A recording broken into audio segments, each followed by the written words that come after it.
Om Vakratunda Mahakaya Suryakoti Samaprabha Nirvignam Kuru Me Deva Sarvakaryeshu Sarvada Saraswati Namastubhyam Varade Kamarupini Vidyarambham Karishyami Siddhir Bhavatu Me Sada Gurur Brahma Gurur Vishnu Gurur Devo Maheshwaraha Gurureva Param Brahma Tasmai Shri Gurave Namaha.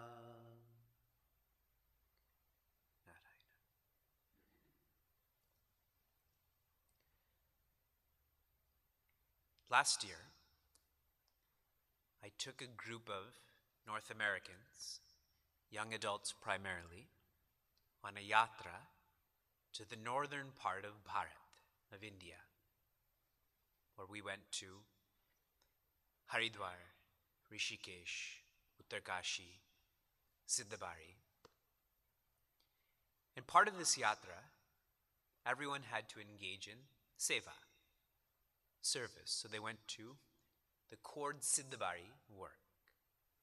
That's Chinmay Mission's social service wing. And this is a fine experience for me because they go and I don't have to look after them. So I stay back at the ashram and tend to administration while they're all engaged in their service. So one day as I was leaving the Cord Center, everyone had gotten into their vehicles and gone. The director of Cord, her name is Kshama Maitre, Kshama Auntie. She asked me to come sit with her, and she was having her lunch. And she asked me, what are the youth like in North America? What are the youth like? Now I gave her two words, and before I share with you the two words that I feel encompass what a young person in North America is like, you tell me. Think of all of the young people you know, and two descriptive words that describe yourself, describe me, etc. Busy, that's an accurate word. Distracted is also accurate. Stressed is also accurate. Addicted. You're all being very real right now. Directionless. All good so far. Bad, but good, yes. Active. Hyper, yes. I shared with Kshamanti, and I think it's the same as you've shared. I said competitive. The youth living in North America right now are hyper-competitive. Competition has always been present, but now we are hyper-competitive.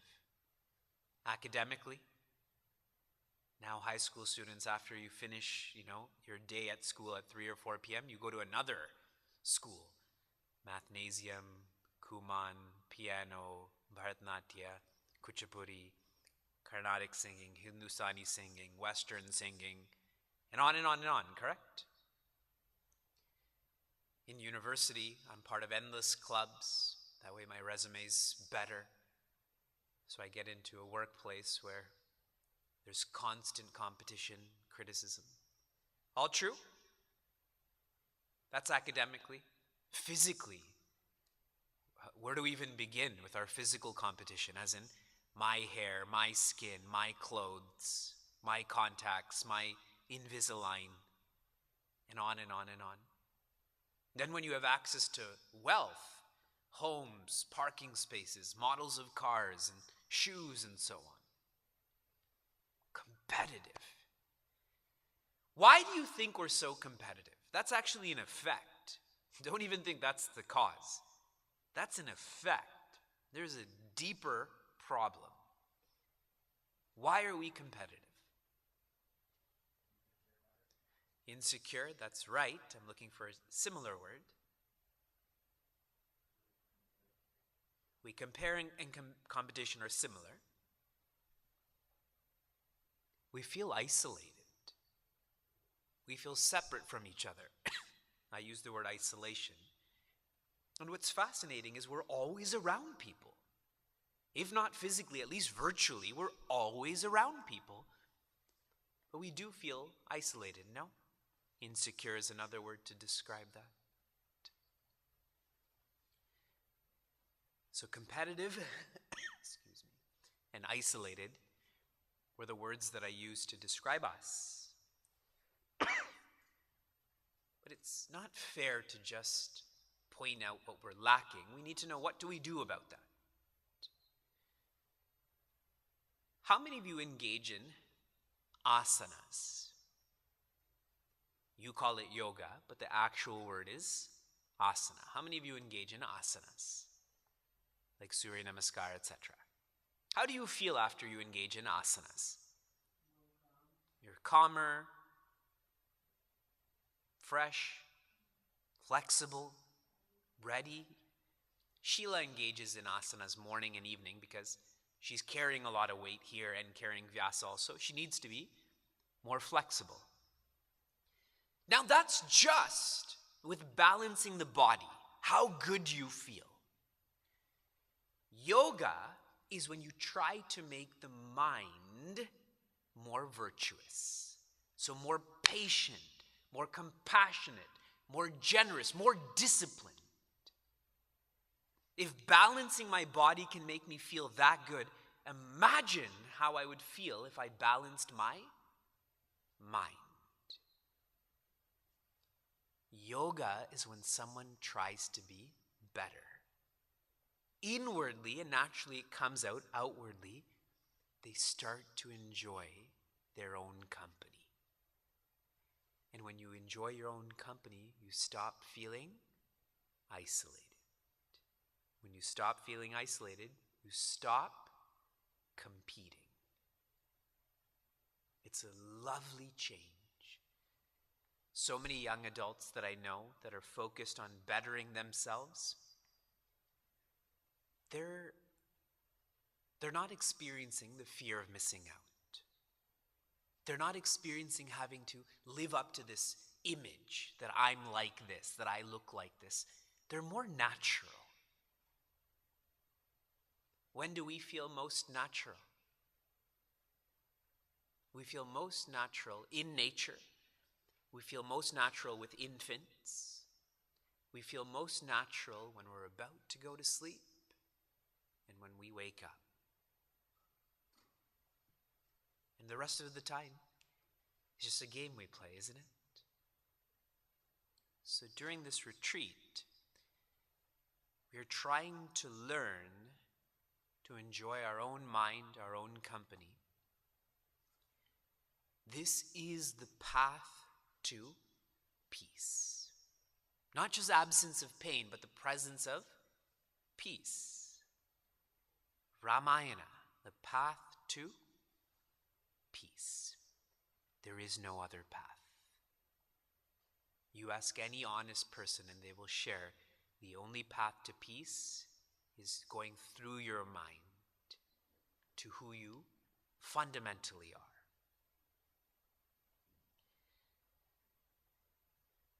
In Ramayana, the portion we are studying, Bhagavan Rama and Sri Lakshmana, they're experiencing the jungle.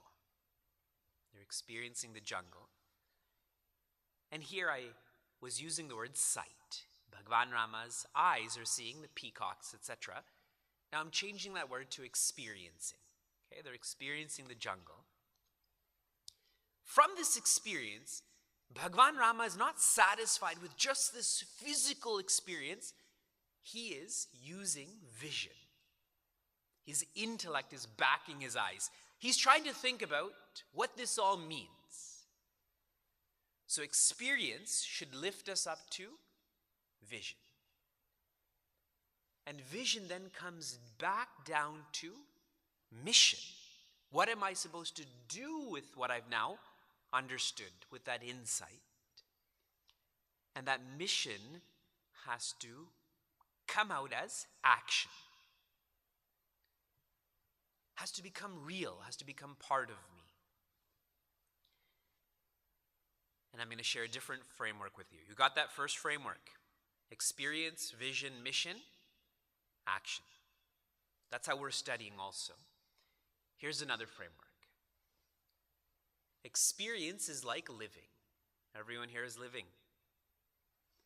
Vision is like learning. As you live, ideally we should be learning. Mission is lightening. Not lightning from the sky, but lightening. The more virtuous I become, the more lighthearted I become, isn't it? The more light-footed I become. So I'm living. While I'm living, I should be learning. If I'm really learning, I feel a lightening of who I am. And then I come back to, where does that lightening manifest? Through living again. It's a closed loop. Live, learn, light, live. Is that simple or complex? Everyone's catching that? Okay. Bhagavan Rama's experience is of peacocks. His vision is on not peacocks, but seekers. Householders who are trying to be independent, who are happy when there's other independent people there. They're called seekers. So every time you see peacocks with your eyes, your vision should be on seekers. So the experience and the vision. What was the mission pertaining to us, to make Ramayana relevant? What is the mission? Be supportive. How many of your parents, one parent is supportive of the other spouse, focusing on self-development, say Chinmay Mission, is supportive of you, focusing on self-development, Chinmay Mission, and the other parent, the other spouse is not? How many of you, your families are like that? There's a lot, isn't it? When someone's trying to be better, already the world is saying, why are you doing that? Just eat and drink and pretend to be merry. We should be supportive of such people. That's the mission. And the action? Speak positively. How many of you have tried that over the last 12 hours? That you're just speaking more positively? Good. Yeah, I spent an hour talking about it, but nobody's doing it. Very good. The next experience of Bhagavan Rama is thunder. His experiences of thunder. His vision is on heart. Associate that thunder. A thunder clap is like a heart beat. His heart. His heart is beating for those whom he misses. And so the mission from this vision is be caring. And the action is listen attentively. In our home, Vyasa sleeps in his own room. He has his own bed too.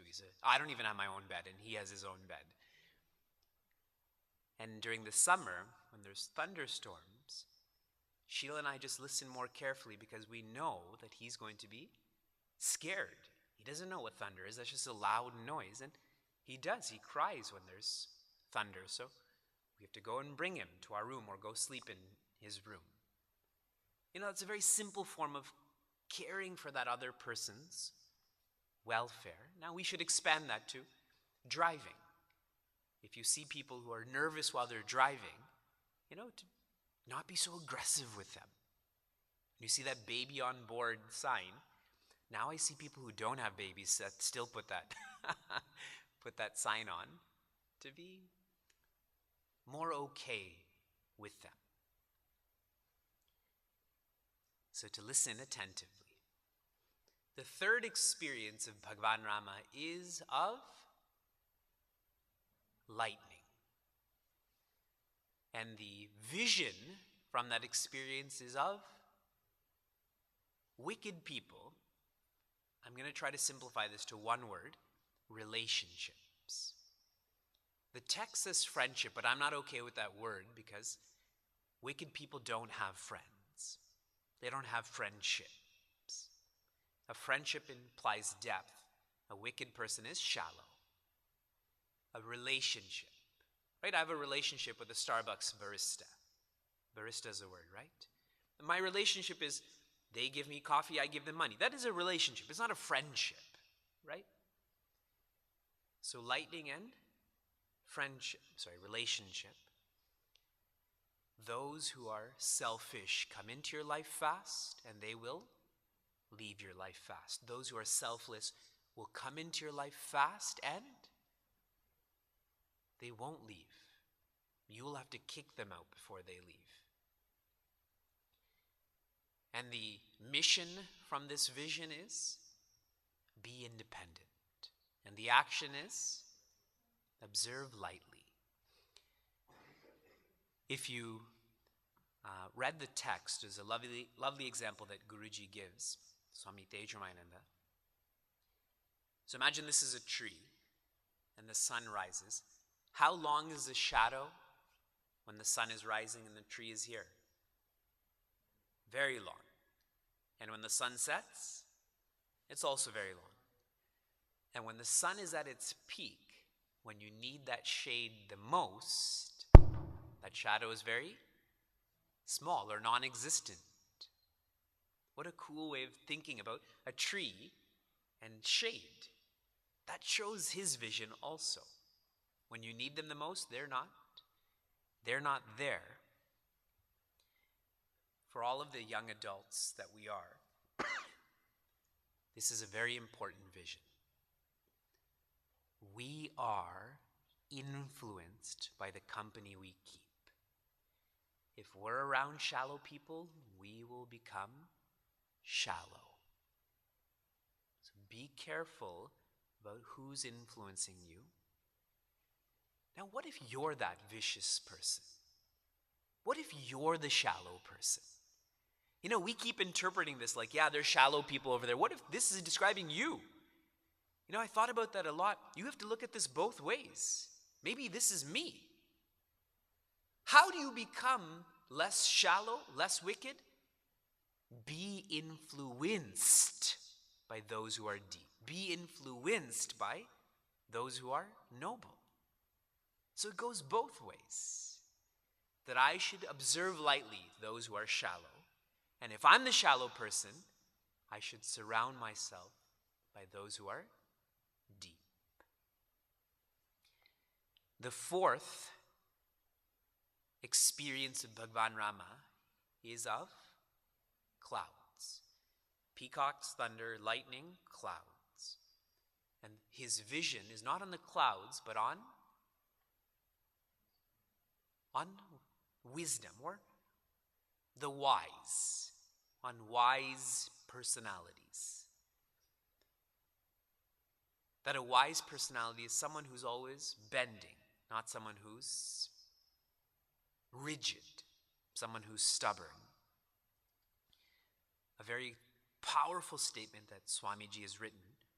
I posted this today.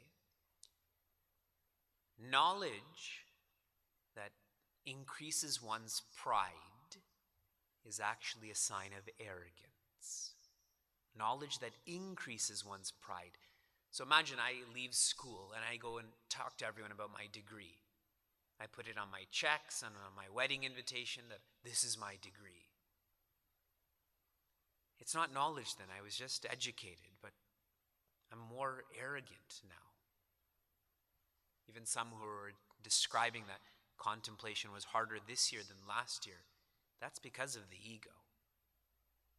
The noisiest part of us is not our knees or our nails, it is our ego. And past that noise is silence. On the count of 3, I want you to yell as loud as you can. Okay? I was recently in a city, Iowa City, and I asked them to do this. And we were in the library, a public library when we did this. And this one man was so loud, I had to tell him, okay, not so loud, you know. I say be loud, but I didn't want you to be that loud. But here we own this ashram. So on the count of 3, I want you to yell as loud as you can. 1, 2, 3. See how much effort you have to put in to be loud. All of you are so happy right now. See how used we are to being loud. But to be silent, what do you have to do? Nothing. It's so natural. The ego is noisy. Past that ego is silence. The mission from this vision is be grateful. A grateful person doesn't ask for more, correct? A grateful person doesn't expect more. And the action from this mission is accept defeat. Now I'm changing this, okay? I myself am changing some of these thoughts too. Accept cheerfully. Accept cheerfully is the word that I want you to, is the action I want you to engage in. Accept cheerfully. It could be an argument, it could be a poor grade, it could be not getting the promotion. You accept cheerfully. Today when we make football teams, football meaning soccer, I have to correct your vocabulary also. So whatever team you're on, accept cheerfully, especially if you're not on my team, because you'll lose. To accept that cheerfully. We continue. This is our 5th experience. It's a really simple and lovely one. I'm on page 16. Bunda aghata sahihi giri kaise. Like a mountain, a giri, sahana, embraces or deals with. Bunda aghata is like torrential rain, slashing rain. Rain where it's blowing at you, not just lovely rain that you go to sleep to. And what is this like? Kala. Kala means those who are vicious, wicked, mean. Ke bachana. Bachana means words. Santa saha jaise. So kaise and jaise is like a comparison. Like a santa. Santa is like Santa. What is his original name? Santa Claus is actually Saint Nicholas. See?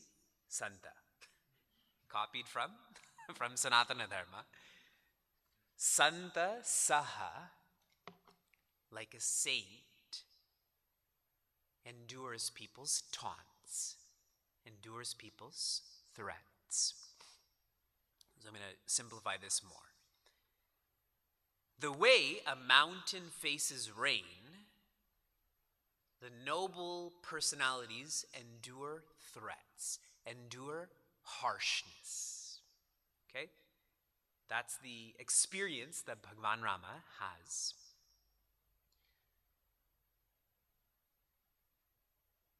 Many times, we will share harsh words with our parents. And how do they react or respond to that? How do they react or respond to that?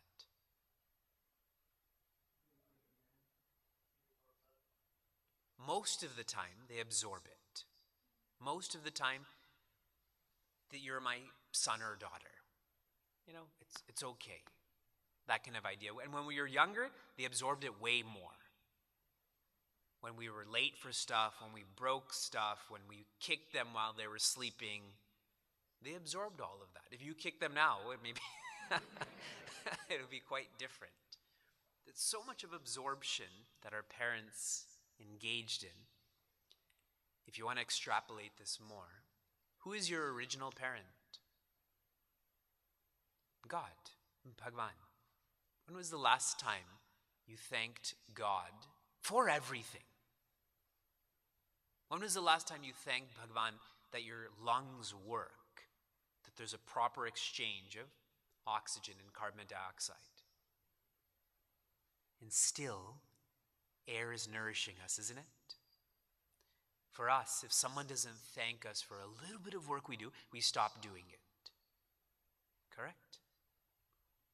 That we rarely acknowledge the presence of God, and still God just keeps giving, giving, giving, or absorbing.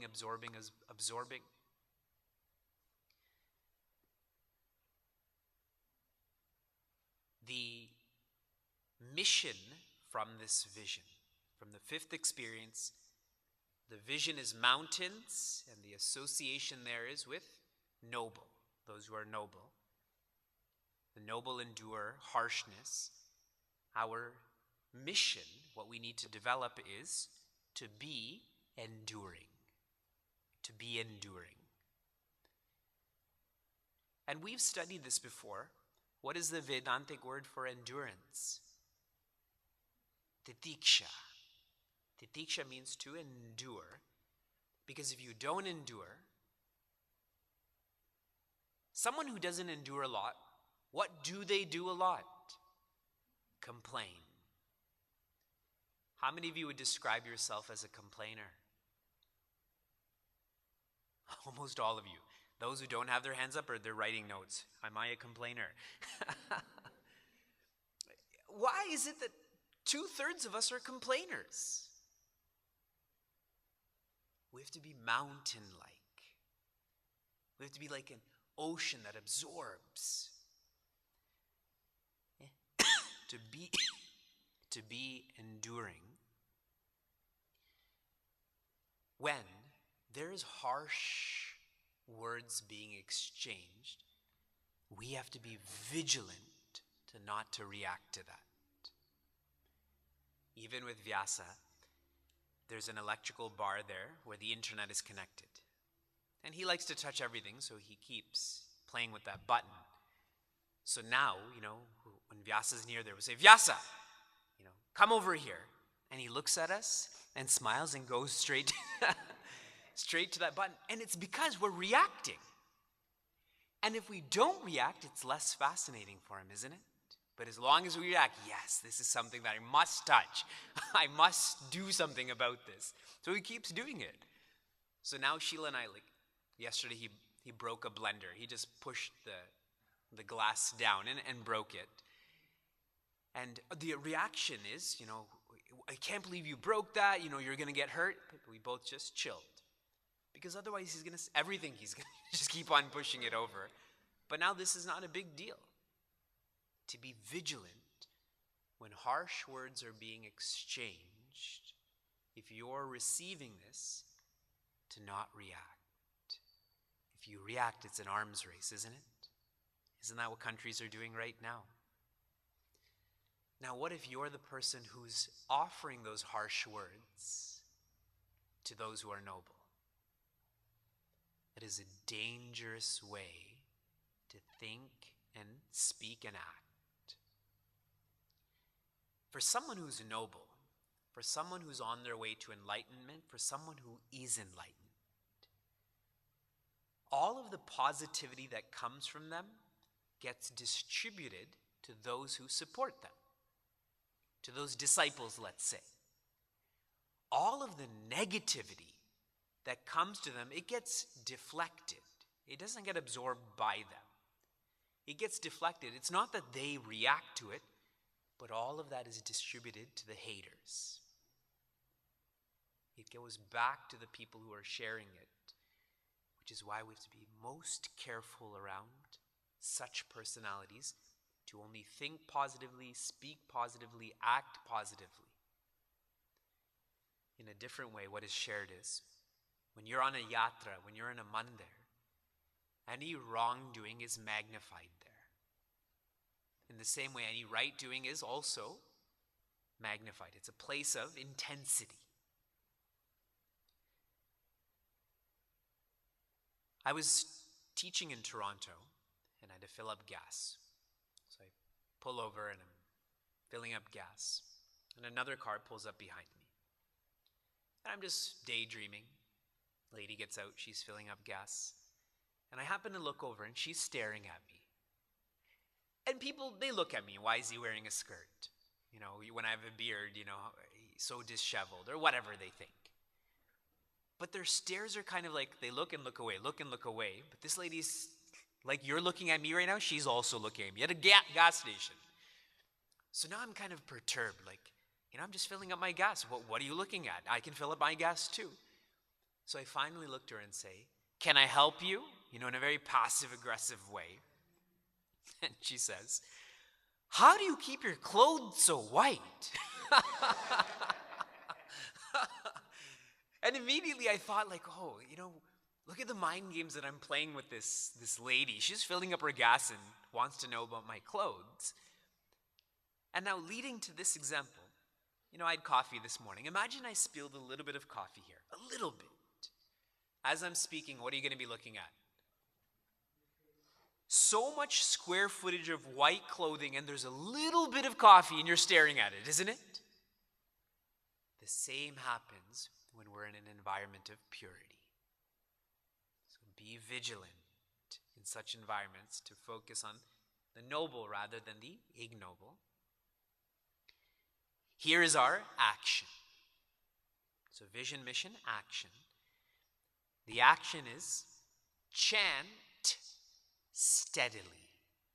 Chant steadily. When you hear someone speaking harshly to someone else, what should you do?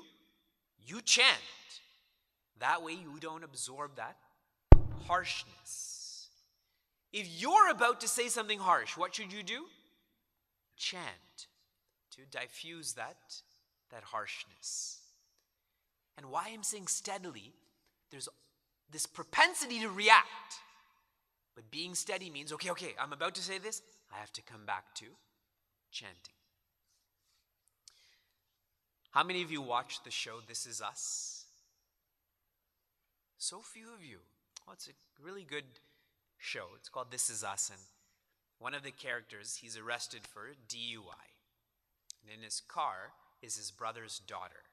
If you haven't gotten to that episode yet, that's your problem. I need to use these references. So the daughter is in the back, and this brother's livid because his brother's driving under the influence and his daughter's in the back, so he's so angry. Obviously, he can die, she can die. And this brother's apologizing to the other brother profusely. And this brother keeps saying, we are with you. We are with you, or something like that. Because if he doesn't think that and say it, he's going to say something like, you're an idiot, or how could you put my daughter in danger? But he knows that his brother is facing challenges also. So that's his chanting, you know, we are with you, we are with you. And that's all he just keeps saying. So for us too, Om Namah Shivaya, Om Namah Shivaya, Om Namah Shivaya. Chant steadily. Okay, looking at me, not at your notes. What's the first verb? Now I'm just focusing on actions. First verb, speak. Second, third, observe. Fourth, accept. Accept is a verb, right? Okay, now fifth, chant. We go to the sixth experience. Chudra nadi bhari chali torai jasa torahu dhana khala itarai. Comparison is given again. Like a nadi. Nadi in English is a river or a stream here. Bhari chali torai. This is the monsoon season. So what happens to those streams? They become bigger. They move faster. This is the experience, but what is Bhagavan Rama's vision? Jaise, like, torahu, a small amount of dhana, possession. Kala itarai, someone who's vicious, they start to feel a lot of pride over that small amount of wealth or achievement. So the experience, the rain is falling, that small stream becomes very swollen and rushes and makes lots of noise. Like someone who's small-hearted, a small achiever. When they do anything, what do? They make lots of noise about it. Here, I'm going to compare the streams to esteem. E-S-T-E-E-M. When someone has low self-esteem, anything they do, they make a big deal of it. Correct? So here, instead of focusing on kala as vicious, because there's so many examples of vicious, I want us to focus on this idea of having low self-esteem. When someone has low self-esteem, they're fickle. They go up fast, they come down fast. What should our mission be when it comes to interacting with people who are fickle, people who have low self-esteem? How many of you have personally, directly experienced bullying in your lifetime? How many of you have impersonally, indirectly seen bullying in your lifetime? How many of you have bullied in whatever way in your lifetime? Okay. I'm quite appreciative that only a few of you are looking around. I'm glad you were all looking at me, because isn't it that someone's being honest that I've bullied, and we keep looking, oh, that person's like that or that person's like that. It's not about the person next to you, it's the person in front of you, the person that is you. Typically, when someone's a bully, think of a classroom or a workplace, a Balivihar class. What do we do with bullies? What's our typical reaction to bullies? Tell them to stop, retaliate. Think of a kid. Imagine a kid is pushing another kid around in class. You know, you're teaching that class. What do you do with that kid? Try to help them. You separate them. We always have this strategy to isolate a bully, right? All of the friends should be over here and the bully should be over there. What I would like to suggest, the mission here should be to be inclusive. Be inclusive. Now why? What is the logic behind all of this? Someone with low self-esteem has a greater propensity to bully and be bullied, isn't it? People with high self-esteem, they don't bully anyone. They don't need to make other people feel smaller, correct? That's why Bhagavan Rama, he lifted everyone up, and because of that, he became greater. Ravana tried to lower everyone to make himself appear greater. He's a bully. So a bully has low self-esteem, and when we isolate them, what happens to their low self-esteem? Becomes lower. It often leads to more bullying. And if you think of this in a systemic way, a bully was probably bullied, isn't it? It's a cycle that goes on.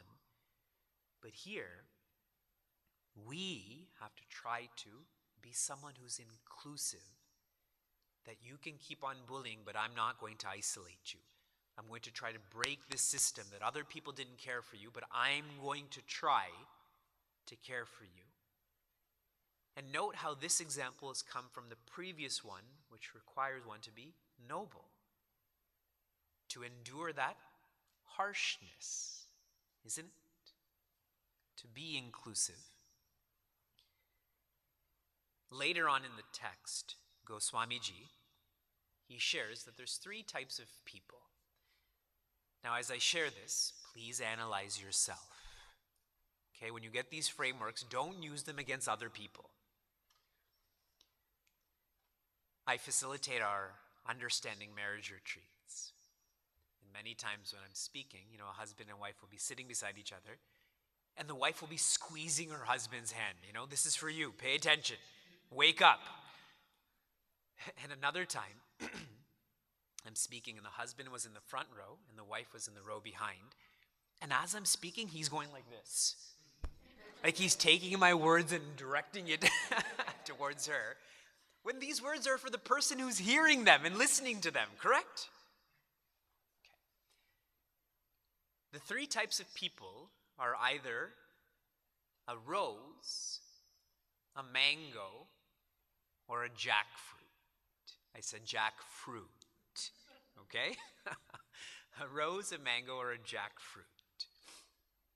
That's a weird example. Which one are you? So naturally, everyone chooses the rose. I want to be a rose. The rose is someone who talks, but doesn't follow that with walking.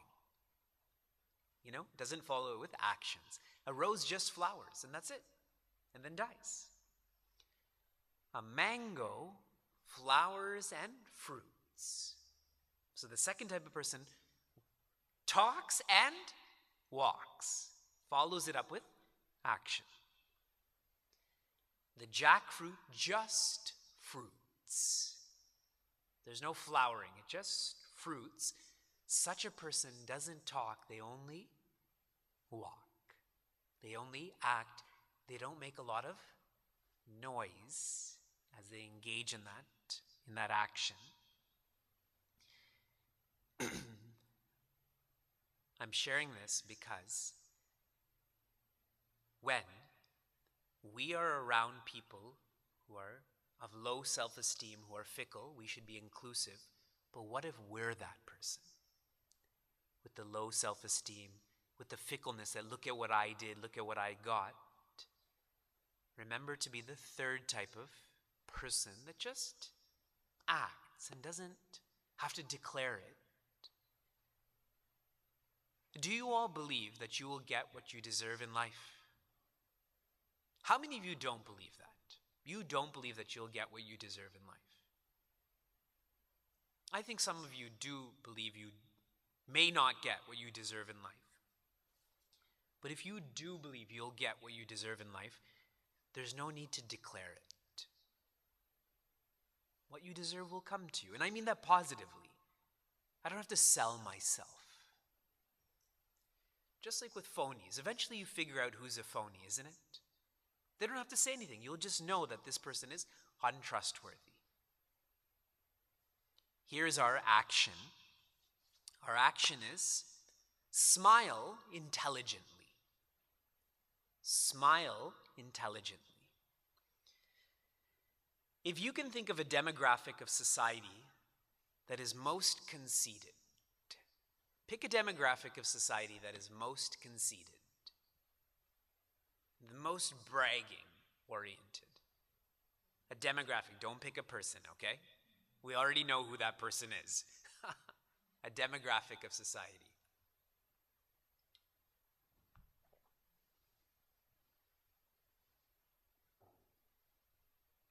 Some of you have just crossed that period.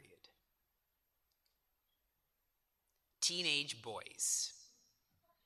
Teenage boys are the most conceited, braggart demographic of society. They're so insecure that they have to talk about everything that they're doing. How tall they are, how handsome they are, that they have facial hair. True? Right? They're so happy that they have facial hair and the next person doesn't. I feel that I was like that too. Maybe I'm still like that, but definitely not about facial hair. Facial hair is an annoyance. I'm so happy that I don't hardly grow facial hair. I just don't have to shave as much. I save water, I save time, etc., etc. True? Teenage boys. You all know such teenage boys. Now, should we ridicule them? They're already feeling insecure when I say, why do you talk like that? Who cares if you have facial hair? Did you do anything about that? It just makes them feel worse. So what should I do? Just smile. Smile intelligently. Smile that I don't agree with you, but it's okay. You keep speaking, you'll grow out of it. Smile intelligently. With people with low self-esteem, if you smile indiscriminately, you may be encouraging the wrong behavior in yourself also. I hope that was all clear. Useful? Okay. We'll take up one more. Number 7, the 7th experience. This is a deep one, the deepest one we've come across so far. Bhumi parata bha dhabara pani. When that pani, that is rain, falls to the bhumi, what happens to that rain? It gets mixed with earth, becomes muddy. Okay, like what? So that was the experience. What is the vision? Janu jivahi maya lapatani. Like a jiva, like an individual, gets mixed with maya, or an illusion, or that which is relative. So coming back to the experience, when rain hits the earth, it becomes muddy. If it's with gravel, it absorbs that or gets mixed with that debris. Just like an individual. Remember, are you an individual? Yes or no? From our very limited perspective, we are individuals. From my very limited perspective, I have 5 fingers. From my bigger perspective, I have 1 hand in this case, correct? If I'm typing and my middle finger says, I'm so important, I'm doing all the work, you're not. It's my hand that's doing the work. Actually, it's my arm that's doing the work. Actually, it's my heart and brain that are really doing all of the work, correct? An individual is simply an expression of infinity. Is an expression of infinity. However, when an individual doesn't pay attention, when an individual doesn't think, they get lost in relativity. They start to believe they are an individual that is separate. Then you start to compete, you start to compare, you start to feel jealous, you start to feel insecure. Does my baby finger feel insecure in relation to my thumb? No, there's no separation here. There's a different function, but there's no insecurity there. Okay. What is our development? What is our mission based on this vision? To be reflective. To be reflective. And before I explain this some more, looking at me again, we went through the actions. I want to go through the missions now. What number are we on? 7. What is the 7th mission? Be reflective. 6, be inclusive. 5th, be enduring. 4th, be grateful. 3, be independent. See how I'm not influenced by your wrong answers. 2, be caring. 1, be supportive. Be reflective. Reflective here, other words are be thoughtful, be analytical. Anyone who's reflective will know that they're not separate from the person next to them. In biology, we study kingdom. What's next as you move down? Phylum, then? Something. There's a whole family, class, genus, species, whatever is going on, correct? See how you move in one direction, everything becomes more fragmented, but as you move in the other direction, everything becomes more unified. A reflective person, do they care for just one end of the spectrum? A biologist should care about the other end of the spectrum that includes all, isn't it? A reflective person will know that they are always pure. That water is pure, it's become mixed up, but you can still extract that which is mixed up and go back to that purity. Always pure. Here is your action. And I think this is a verb. Please correct me if it's not. Unitask practically. Is unitask a verb? If I say chant, that's a verb. Unitask, I think that's a verb, right? Philosophically, I am right. So unitask practically. Now, where's the connection here? First, I'll focus on practically. How many of you have tried unitasking? You've tried to just do one thing at a time. What happens when you're trying to do this? You get distracted and you eat something while you're doing it. You listen to something while you're doing it. And here's where I'm saying be practical. Don't be so hard on yourself. If you get distracted, come back. Go back to unitasking. Yesterday I drove 5 hours to come here, and I began my drive listening to nothing, just unitasking. But as my mind becomes more tired, I have to engage it more, so I listen to discourses. When my mind becomes more tired, I listen to my iPod. More tired, I listen to the radio because there's more change, more physical movement. More tired, then I sing. So I scare myself to stay awake. And my point is that I'm being practical. If my mind falls asleep, I'm a danger to me and to everyone else. So in that case, I have to multitask. But the aspiration is to unitask. The more you focus on anything, you start to invoke that. The more you focus on a person, the more you come to understand them, isn't it? The more you focus on your school, on your studying, the less you have to study. The more you focus on people's names, the less techniques you need. Unitask.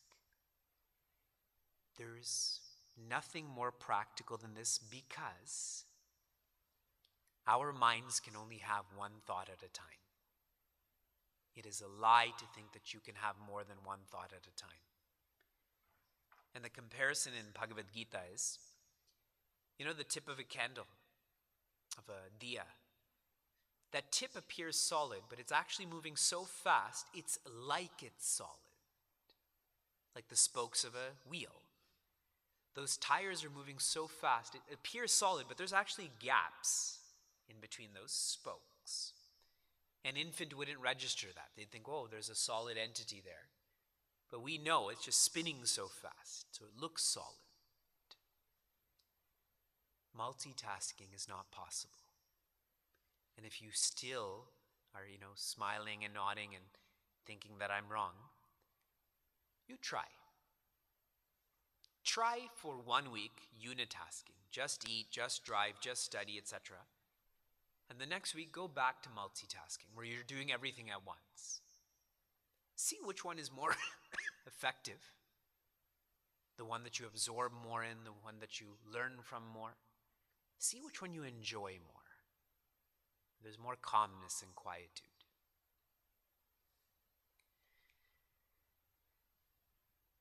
We'll continue in the next discourse, but wrapping up this morning's thoughts.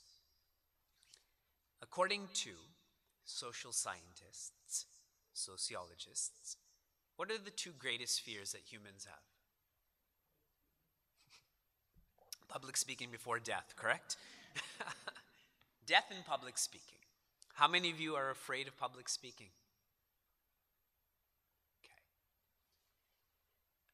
For those who are not afraid of public speaking, what would be some tips you would give to those who are afraid of public speaking? What would be the first? Share. Have confidence even before that. That's way afterwards. Keep trying, you still haven't gotten to how this should begin. Even before practice, prepare. Remember preparing?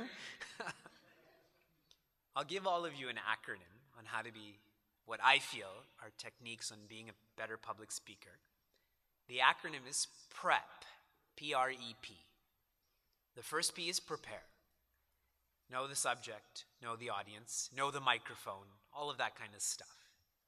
Prepare. R, all English verbs. What do you think R is? Reflect. Why are you doing this? Go deeper that this is your dharma. That's why you're speaking. We chant, right? Vakratunda Mahakaya. That's us reflecting before we engage. Preparing is the camera, the microphone, the notes, your notes. Then we begin with the prayer, isn't it? Reflect. E, engage is good. I'm looking for a different word.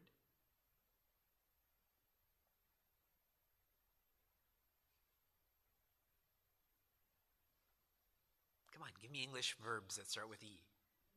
Enjoy. You're already there. You may as well enjoy. In a very Rajasic, commercial way, people say visualize everyone in their undergarments, right? That's really dirty. What if your kids are there or your siblings are there? Instead, feel that people are there to listen to you. Even if they're not there to listen to you, at least if you feel it, fake it till you make it. Because if you don't enjoy, they're definitely not going to enjoy, correct? Enjoy. And what was shared is true. In public speaking scenarios, especially extempore public speaking, suppose I get called up to speak and I'm speaking. What are you all thinking? Your heart's beating fast like the thunder that I hope I don't get called to speak. I would rather die than be called up. Nobody's listening. You can say whatever you want because they're thinking about them having to speak, isn't it? So enjoy more. You're the only one who's there. And what's that final P? Practice, because you're going to get that chance again and again and again. So prepare, reflect, enjoy, practice. This is what Bhagavan Rama is sharing with us. The vision, the mission, the action. And then it's going to come back again. The way that Swami Tejamayana shares this, he says your vision determines your values. When someone has a small vision, their values are very shallow or fickle. And your values determine your actions and reactions. If I have very little value for you, what will my actions be like? Dismissive, isn't it? What will my reactions be towards you? If you share something constructive, I'm going to react to that and say, you should. Whatever you tell me to do, I'm going to say you should. It's like kids, You're a loser. You're a loser times a million. Right? So we're being guided in such a lovely way on how to be better, to be happier.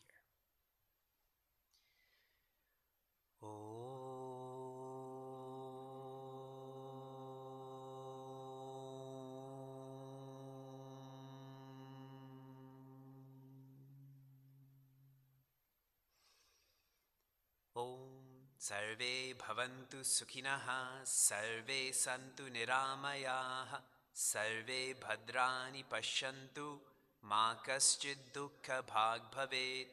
Om Shanti Shanti Shantihi. Harihi Om Shri Gurubhyo Namaha. Harihi Om.